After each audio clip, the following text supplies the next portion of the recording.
I want to thank Janet for that song. You know, God has been faithful to each one of us. Amen. Amen.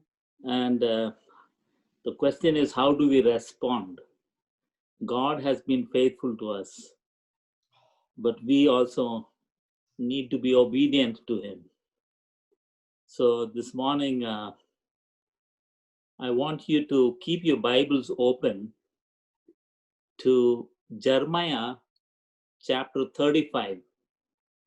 That is going to be our passage for this morning. Jeremiah 35. Just keep your Bibles open at that chapter. Before we begin,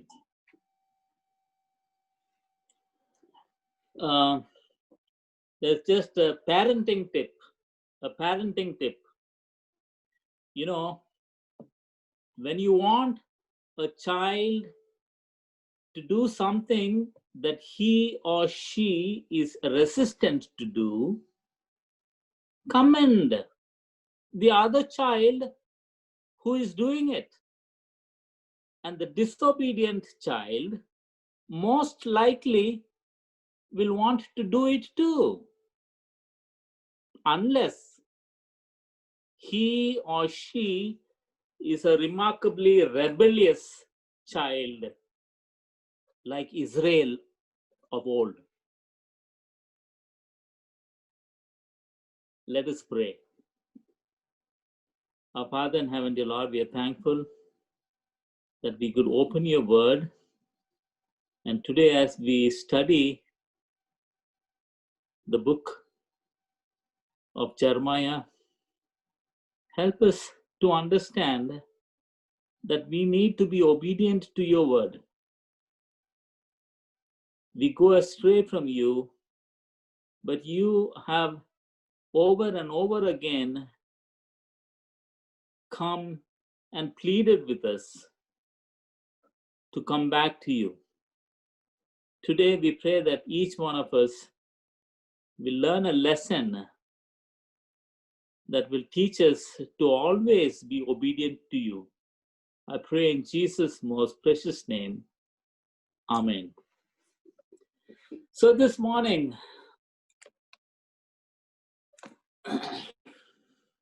we want to begin. We want to begin with Jeremiah chapter 34, and I want to read from verses 8 to 11. Jeremiah 34 and verses 8 to 11. We begin with this, and I'm reading from verses 8. It says, the word came to Jeremiah from the Lord after King Zedekiah had made a covenant with all the people in Jerusalem to proclaim freedom for the slaves. Everyone was to free his Hebrew slave, both male and female. No one was to hold a fellow Jew in bondage. So all the officials and the people who entered into this covenant agreed that they would free their male and female slaves and no longer hold them in bondage. They agreed and set them free. But afterwards, they changed their minds and took back the slaves they had freed and enslaved them again. So you see in this passage, first of all, we must remember that it is King Zedekiah. Now remember, King Zedekiah was the last king of Judah. And all the people of Jerusalem made a covenant. They made a covenant with their Hebrew slaves to let them go. And they actually followed through on that covenant. But then they went back on their covenant and took back their Hebrew slaves. And God took issue with them for two reasons. First, they broke their promise, a promise they made before God in his temple. You know, friends, when we make a covenant with God, we better not break it. Especially when we make a covenant with God in the temple. But here were these people, they broke that covenant which they made with God in the temple. Second, this covenant that they made was actually biblical. You know, when God released all the Hebrew from slavery in Egypt, back in Exodus, he commanded them that if they came into possession of a fellow Hebrew as a slave, they need to let that fellow Hebrew go after 6 years. So by ignoring that command, even if they thought it was a very small issue, they were not just breaking a promise they made, they weren't just being unloving to their fellow Hebrews, they were disobeying the God in whose hands their very lives were. So, this is what it talks of in Jeremiah chapter 34. Well, now in contrast to those outbreakers, now I want you to first of all remember that in Jeremiah 34, we're talking of a king by the name of Zedekiah. Remember that name, Zedekiah. But in Jeremiah 35, we have here a contrast. You have these oath breakers and rebels in Jeremiah chapter 34, but in Jeremiah 35, it showcases a group of individuals who paid attention to details, as it were. This group that we find in Jeremiah chapter 35 is a group known as the Rechabites.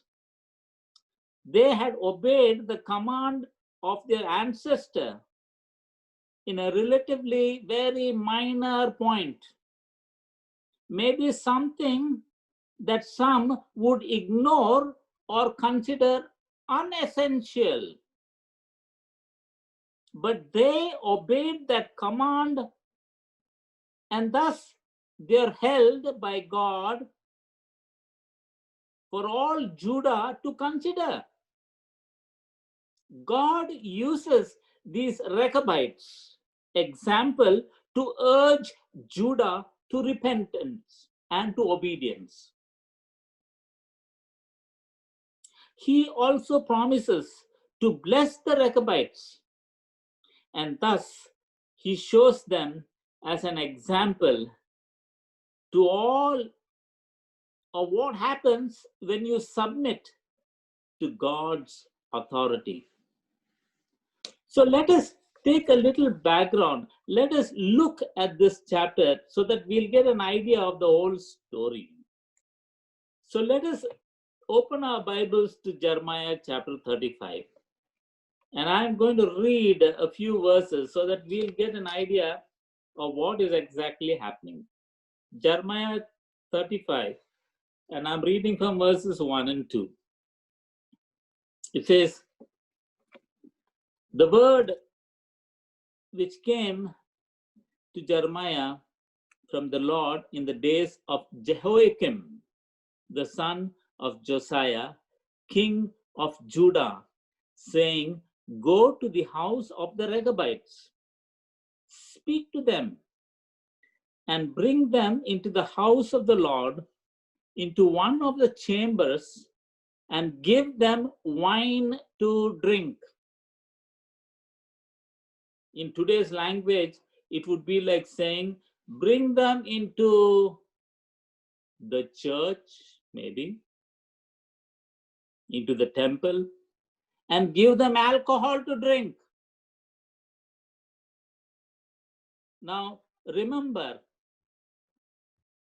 in this chapter, the word of the Lord came to Jeremiah. This was the days of Jehoiakim. Jehoiakim, the son of Josiah. In chapter 34, it was the king was Zedekiah. So remember these two names also, Zedekiah, and now it is Jehoiakim in chapter 35. So I'm reading from verses 5 now. This is Jeremiah. Then I set before the sons of the house of the Rechabites bowls full of wine and cups. And I said to them, drink wine. This would have given them a good opportunity to drink. It is like it's like, the pastor giving us some alcohol to drink. We may say, well, it's the pastor that is giving, so let us drink. After all, it's the pastor that is asking us. And so here we find that the prophet Jeremiah is giving them wine to drink and asking them drink. Now look at the reply of these Rechabites. How they are replying. Jeremiah 35 and verses 6 to 11. I'm reading from 6 to 11. But they said, we will drink no wine, for Jonadab, the son of Rechab, our father, commanded us, saying, you shall drink no wine, and nor your sons forever. You shall not build a house, sow seeds, plant a vineyard, nor have any of these. But all your days you shall dwell in tents, that you may live many days in the land where you are sojourners.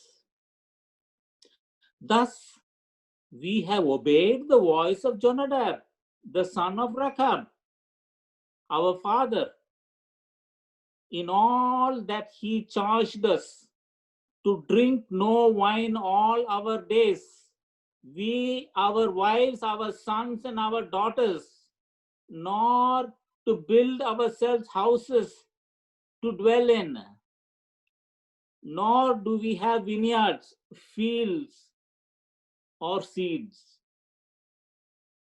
But we have dwelt in tents and have obeyed and done according to all that Jonadab, our father, commanded us. So here, first of all, let us see, who are these Rechabites?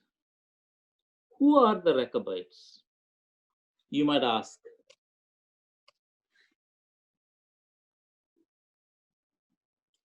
It turns out that they are named after one of the ancestors whose name is Rechab.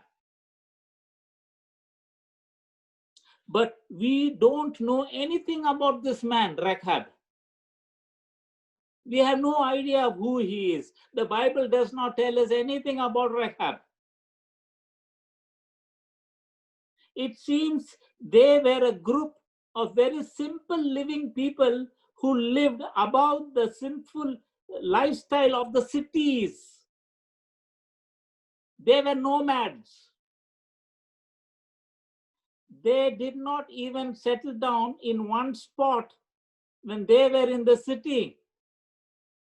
They were constantly on the move. They were people of very high moral standards. Many believe them to be associated with the Kenites. Others believe they ministered as the Levites. Their daughters were said to marry men from the Levitical groups, tribes, and their children ministered. So their roots went back to Jethro. You've heard of Jethro, the Kenite? Judges 1:16.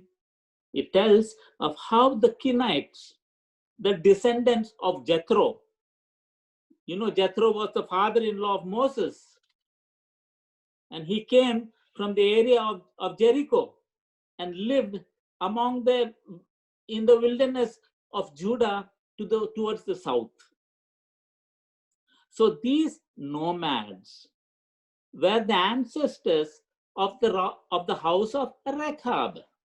1 Chronicles 2 and verses 55.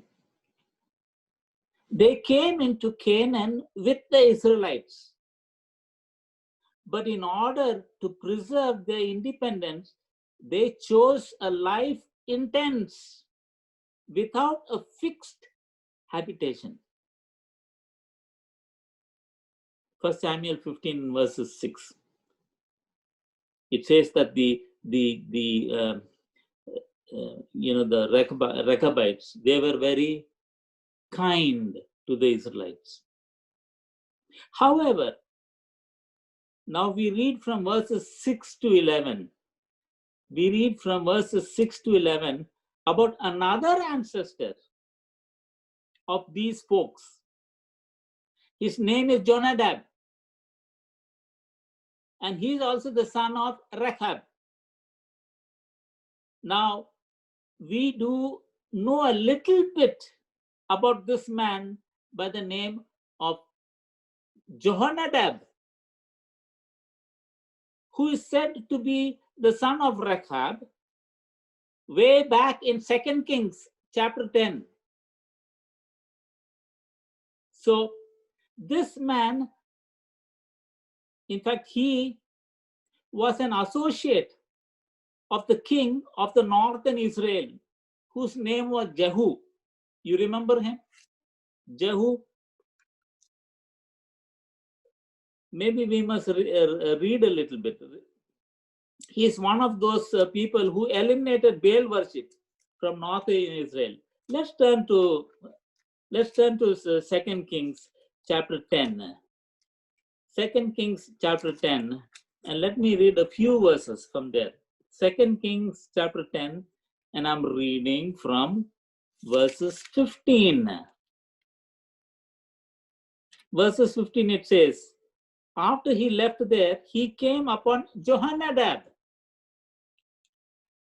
son of Rechab, who was on his way to meet him.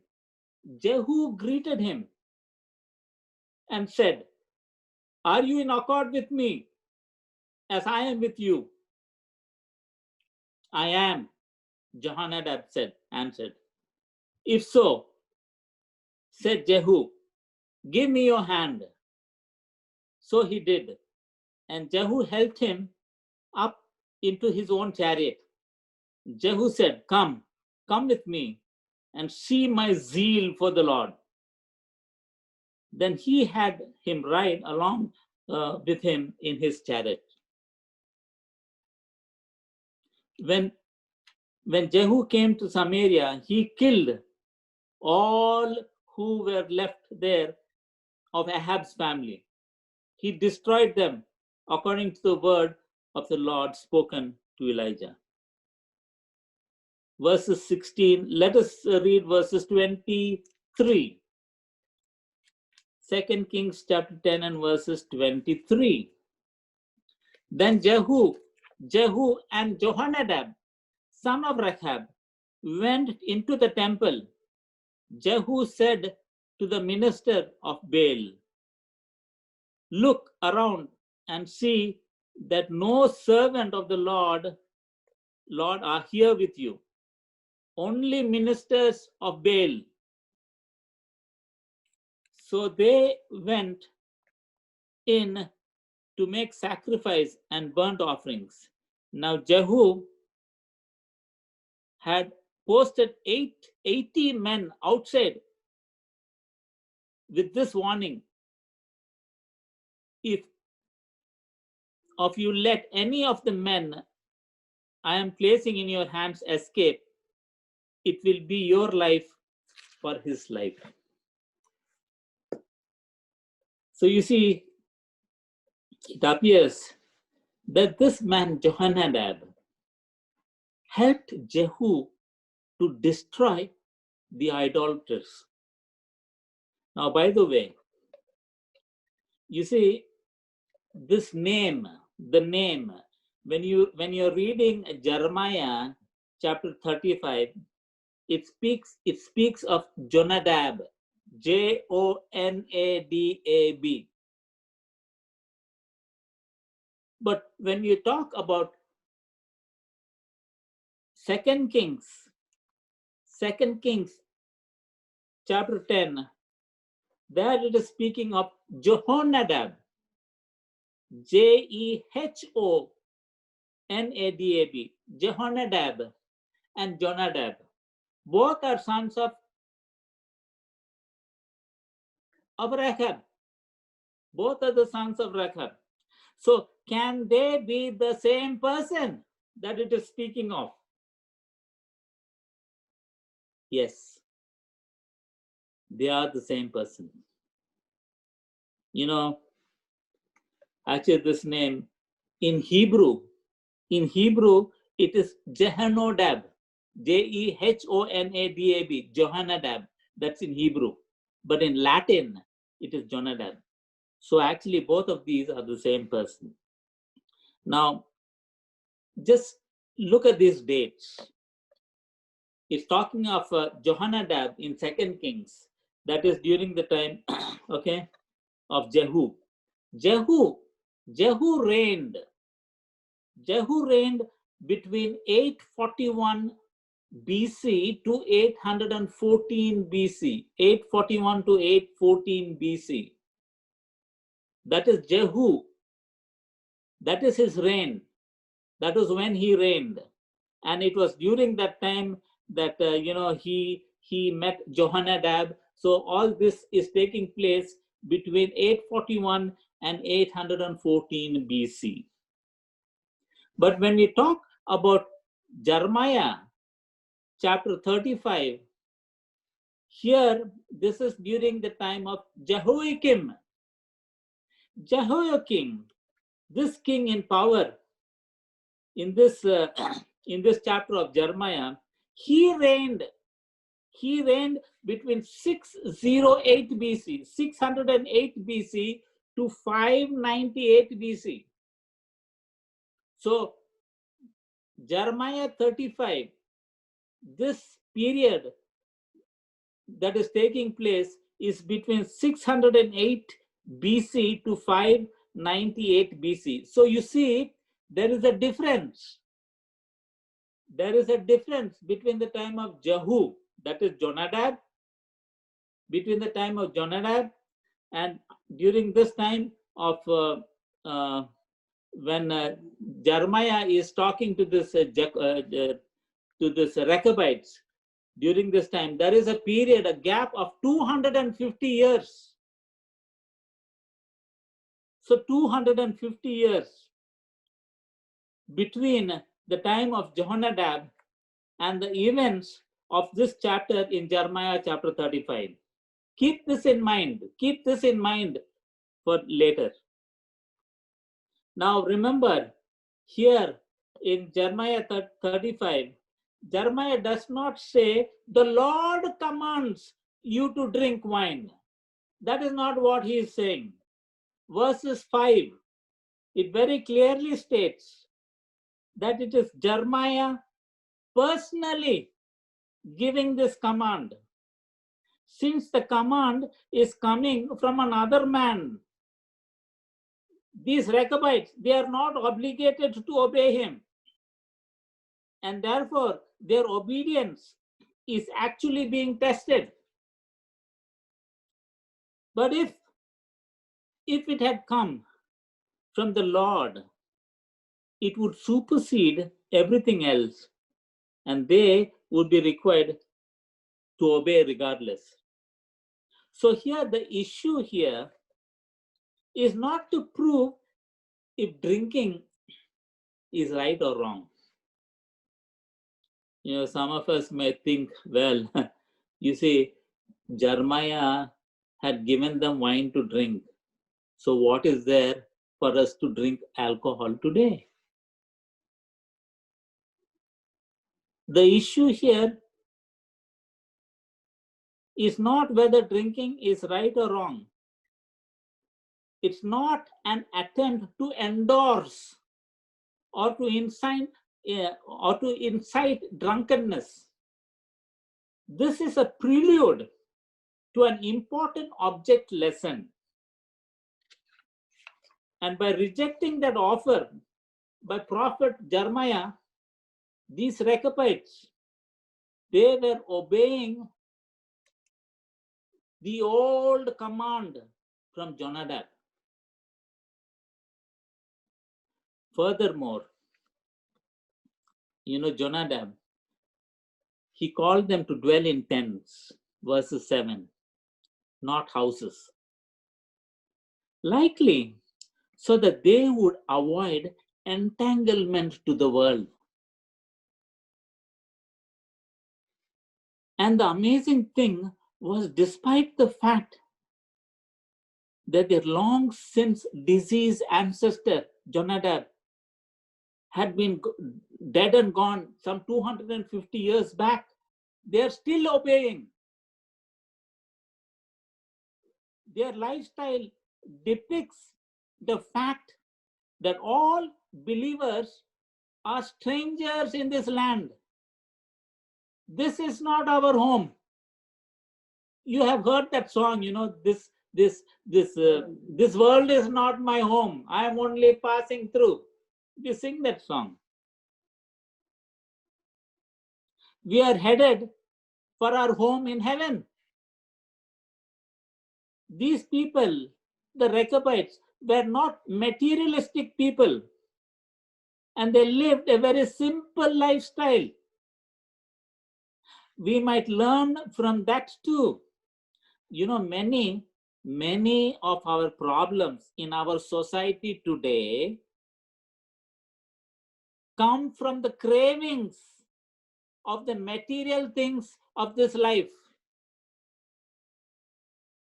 Their religious convictions were much like the Israelites, but the difference being that they lived more holy lives than the Israelites.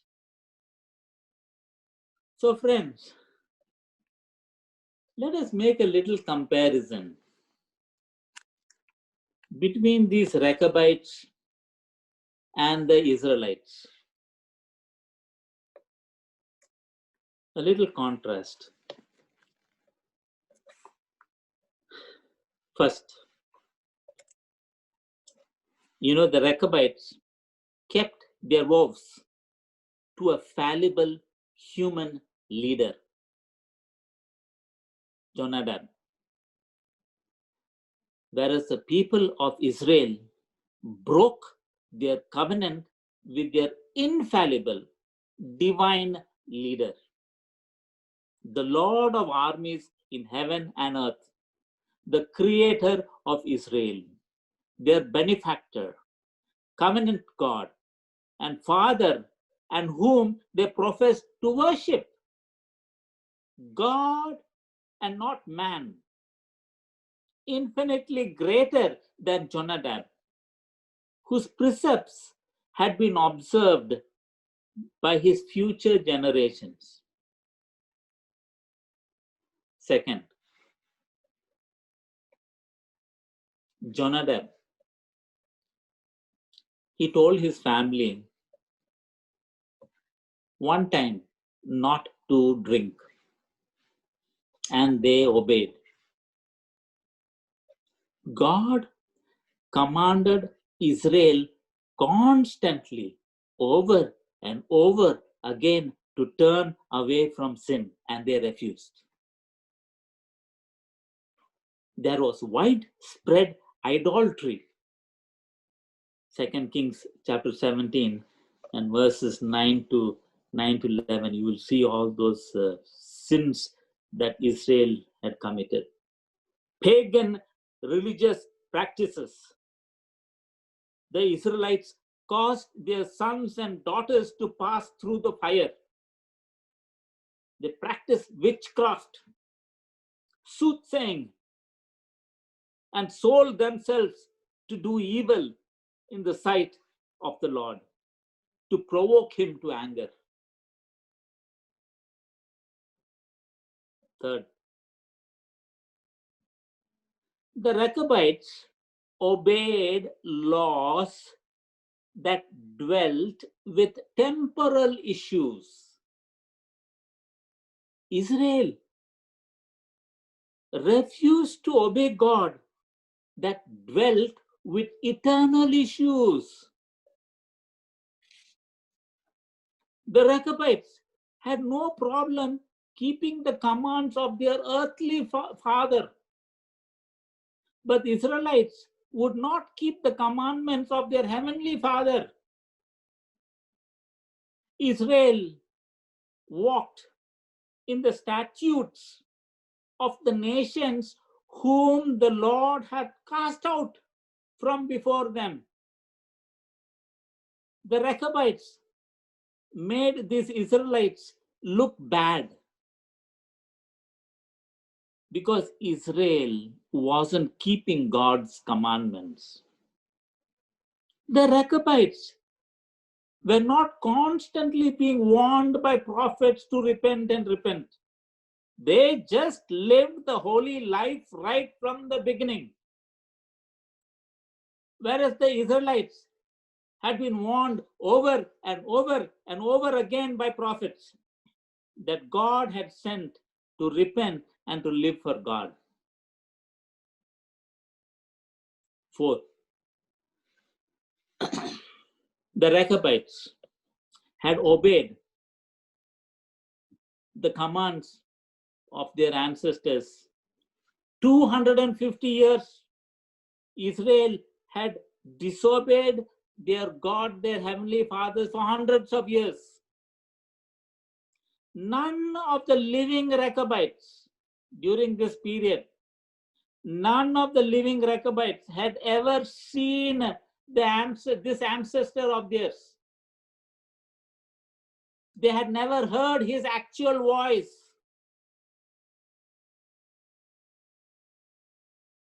They just had a command from him, from a distant past, from a distant ancestor, not to drink wine. And so they simply did not drink. Fifth, the Rechabites would be rewarded. The Rechabites would be rewarded. Israel would be punished. We often are willing to observe customs merely for the sake of tradition. How much more should we obey God's word because it is eternal? Deuteronomy chapter 18 and verses 7. It says, "Then he shall minister in the name of the Lord his God, and all his brethren, the Levites, do, which stand there before the Lord." This is talking about the Levites. The type of life that God wanted the Levites to live is the type of life that these Rechabites were living. God will honor their holiness by always having the Rechabites before him.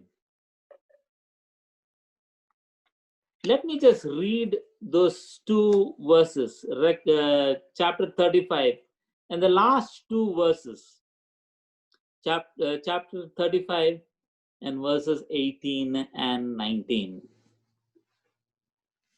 This is the promise to the Rechabites that Jeremiah said to the family of the Rechabites. This is what the Lord Almighty, the God of Israel, says.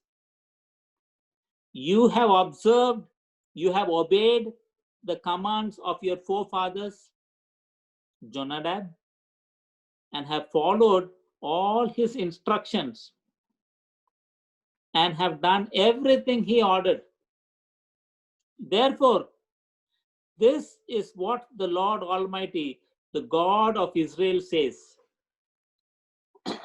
Jonadab, son of Rechab, will never fail to have a man to serve me. This is the promise that has been given to these Rechabites. Friends, sometimes God uses outsiders to teach us lessons. Today, I want you to consider and just think about it. You know, we as Adventists have also been given counsels by Mrs. Ellen G. White through the spirit of prophecy on various subjects. Messages to young people, healthful living, testimonies for the church, child guidance, counsels on stewardship, Christian temperance, counsels to parents, teachers, and students, you know, the Adventist home, and much, much more. These are instructions, these are counsels that has been given to us as a family, the Adventist family. And many of us, we don't take heed to these counsels.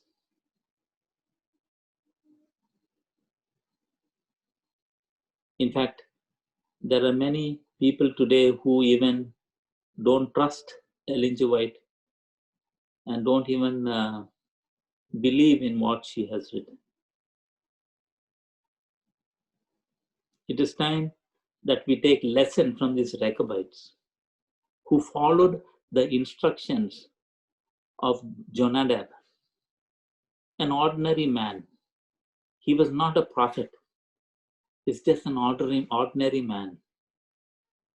But they took his counsels and kept obeying it. And that is why God honored these Rechabites. They became an example to the Israelites. Today, as we conclude, I just want to ask you a question. Is your life something God can use to rebuke the unfaithful of others? Let me read it again. Is your life something God can use to rebuke the unfaithfulness of others? Or must God use the unfaithfulness of others to rebuke you?